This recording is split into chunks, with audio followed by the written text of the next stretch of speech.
اس سے امید نہ بھی رکھیں تو پھر بھی ہم ایک دوسرے کی عوام جو ہے نا کام آ کے 30 لاکھ اپنے گھر بنا سکتے ہیں. اس کا بھی ایک بہت بڑا فارمولہ جو کہ ہم نیکسٹ ویڈیو میں ڈسکس کریں گے.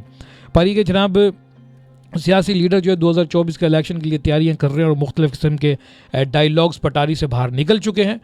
یعنی کہ 8 فروری کو شیڈول انتخابات میں کئی بڑے نام کراچی سے میدان میں اترنے کے لیے تیار ہیں. ان ناموں کی اپنی ایک الگ پہچان ہے اور ساتھ میں سیاسی جماعتوں سے بھی وابستگی ہے اور یقینی طور پر ان مقابلوں کو سنسنی خیز خوب تکڑا بھی بنائے گی. NA 240 پر پیپلز پارٹی کے سلیم مانڈوی والا جو ہے جماعت اسلامی کے سید عبدالرشید اور MQM کے ارشد وہیرہ آمنے سامنے ہوں گے. یعنی کہ یہ NA 240 کے حلقہ میں یہ ان کے آپس میں مد مقابل ہوں گے. اس کے بعد جو ہے قومی اسمبلی کے حلقہ NA 241 جو کہ ڈیفینس اور کلفٹن کے سمیت دیگر علاقوں پر مشتمل ہے اور یہاں سے پیپلز پارٹی کے مرزا اختیار بیگ MQM کے فاروق ستار اور جماعت اسلامی کے عابد بیگ میدان میں ہوں گے. جبکہ PTI کے ٹکٹ کے لیے عواب علوی اور خرم شیر زمان اور مزمل اسلم کوشاں رہیں گے. اور ضلع کماڑی سے قومی اسمبلی کی نشست NA 242 پر مسلم لیگ نون کے صدر سابق وزیر اعظم شہباز شریف، MQM کے پاکستان کے سینئر رہنما مصطفیٰ کمال اور پیپلز پارٹی کے سابق رکن قومی اسمبلی عبدالقادر مندوخیل میدان میں ہوں گے. اور کراچی سے قومی اسمبلی کی ایک اور نشست پر NA 246 پر بھی زبردست مقابلے کا امکان ہے کیونکہ یہاں سے بھی MQM کے سید امین الحق سابق وفاقی وزیر اور جماعت اسلامی کے حافظ نعیم الرحمان کے درمیان مقابلہ ہوگا. MQM کے کنوینر ڈاکٹر خالد مقبول صدیقی اور جماعت اسلامی کے محمد بابر کا مقابلہ بھی توجہ کا مرکز بننے والا ہے. اس کے علاوہ NA 247 پر MQM کے مصطفیٰ کمال اور جماعت اسلامی کے منم ظفر کے درمیان بھی سخت مقابلے کا امکان ہے. اس کے علاوہ حلقہ NA 250 پر جماعت اسلامی کے حافظ نعیم الرحمان اور MQM کے فرحان چشتی بھی مد مقابل ہوں گے. تو جناب یہ الیکشن کراچی کے حوالے سے بات کی جا رہی کہ یہاں پر بڑی بڑی جماعتیں آپس میں ٹاکرا ہوگا ان کا. اب ظاہر سی بات ہے کہ نتیجہ آپ کو پتہ ہے کہ کین کا ہی نکلے گا. پر یہ کہ جناب بلاول بھٹو زرداری صاحب بھی پوری کیونکہ یہ بہت بڑی جماعت ہے اور پاکستان کے مختلف شہروں میں جا کے بڑے بڑے جلسے کر رہے ہیں. اور بات صرف میری اور آپ کی یہ ہے کہ ہمیں امیدیں لگانی چاہیے کہ نہیں لگانی چاہیے کیونکہ جو یہ وعدے کرتے ہیں تو تھوڑی سی جو ہے خوشی کی لہر انسانوں کے اندر دوڑ جاتی ہے. اور بلاول بھٹو نے اپنے تقریر کے اندر جو ہے بی بی کے حوالے سے بھی بہت بڑی باتیں کی. انہوں نے کہا کہ بی بی جو ہے غریبوں کی وزیر اعظم تھی اور انہوں نے کافی کام کیے اور انہوں نے جو ہے بڑی جو طاقتیں تھیں انہوں نے بھٹو کو ہٹایا تاکہ PP ختم ہو جائے اور پھر انہوں نے بے نظیر بھٹو صاحبہ کا ان کو شہید کیا گیا اور اس کے بعد ہم ابھی بھی کھڑے ہوئے ہیں کہ ہم وہ جہل ہیں، ہم پیچھے ہٹنے والے نہیں ہیں. صرف اور صرف عوام سے اپیل کرتے ہیں کہ آپ ہمارا ساتھ دیں، ہم آپ کے مسائل حل کریں گے.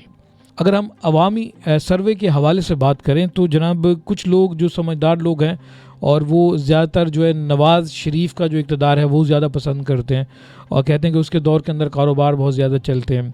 اور اگر ہم PP کی بات کریں تو بے نظیر بھٹو صاحبہ کا جو اقتدار تھا بالکل زبردست تھا کیونکہ وہاں پہ غریبوں کے بارے میں بات ہوتی تھی، بھٹو صاحب بھی کرتے تھے.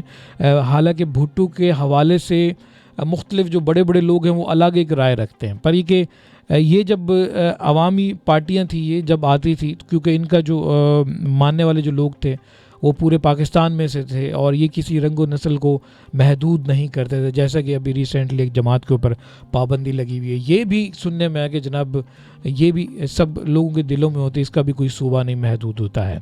باقی جتنی بھی جماعتیں ان کے کچھ صوبے محدود ہوتے ہیں. پاکستان کے اندر مختلف قسم کی جماعتیں کام کر رہی ہیں. پر یہ جو بڑی جماعتیں اس ٹائم پہ چل رہی ہیں، سب سے بڑی جماعت نے جو ایک سٹرگل کی اس کے اوپر ابھی بین لگ چکا ہے، اس کے ہوتے ہوئے بھی کوئی کارکردگی نہیں آئی. حالانکہ اگر ہم سوشل میڈیا کے اوپر ریٹنگ دیکھیں تو سب سے زیادہ ان کے گن گائے جاتے ہیں اور کچھ ناسمجھ لوگ ہیں جو کہ بار بار یہی کہتے ہیں کہ جی وہ والا اقتدار بہت اچھا تھا. پر یہ کہ غریب جو ہے غربت کی چکی میں مزید پس رہا ہے اور ہم یہی دعا کرتے ہیں کہ جتنے بھی سیاسی لوگ ہیں جتنے یہ وعدے کرتے ہیں اور بہت جلد غریبوں کے لیے آواز اٹھائیں. گھر تو کم سے کم ہونا چاہیے کیونکہ ابھی بہت برے حالات ہونے والے ہیں. کام وغیرہ بالکل بھی نہیں ہے. جتنے بھی کاروباری لوگ ہیں وہ بھی انویسٹمنٹ نہیں کر رہے. ابھی ریسنٹلی اندرونی جو خبریں جو کہ الیکٹرانک میڈیا سوشل میڈیا پر نہیں گردش کر رہی ہوتی, تو جو سنی سنائی خبریں ہیں تو وہ یہ بھی ہیں کہ بہت سارے جو تاجر طبقہ ہے وہ پاکستان سے ہجرت کر کے بیرون ملک جا رہا ہے. یہ بہت بڑی بدقسمتی ہے ایک اچھی اور ایک ایٹمی طاقت جو ملک ہے اس کے لیے, کیونکہ ہمیں بندوقوں سے تو روٹی نہیں حاصل ہوگی. کاروبار کا جو ایک سرکل ہے وہ چلتے رہنا چاہیے, کام بنے اور اپنی عوام سے کام ضرور لینا چاہیے. اس عوام سے اگر آپ اس کا رزق اور کام وغیرہ چھین لیں گے تو یہ ذہنی مریض بنتے جا رہے ہیں. یہ عوام بہت محنتی ہے, صبح سے اٹھ کر شام تک کام کرتی ہے. بیرون ملک سے جتنی ناکارہ چیزیں یہاں پر آتی ہیں یہاں پہ یہ ان کو ری مینٹین کرتے ہیں. یہاں کے چھوٹی چھوٹی ڈیوائسز ہوں, 12 وولٹیج پہ موٹریں وغیرہ ہوں, جو جاپان اور بیرون ملک ان کو ریجیکٹ کر دیتا ہے, کباڑ بنا دیتا ہے, یہ اس کو استعمال میں لا کر 12 ڈی سی سولر سسٹم کے اوپر آن کرتے ہیں, پنکھے وغیرہ بنا کر دے رہے ہیں. یہ عوام ہماری کچھ نہ کچھ کرنا چاہتے ہیں, انہیں موقع دیں تاکہ یہ ملک کو بھی فائدہ پہنچا سکیں اور اپنا ذہنی سکون بھی حاصل کر سکیں, اور یہ 70-80 سال کی زندگی کا جو عرصہ ہے بڑے آسانی سے گزرے ان کا. کیونکہ اگر آپ ذہنی طور پہ ان کو سکون دیں گے تو ان کی عبادت بھی پرسکون ہوگی.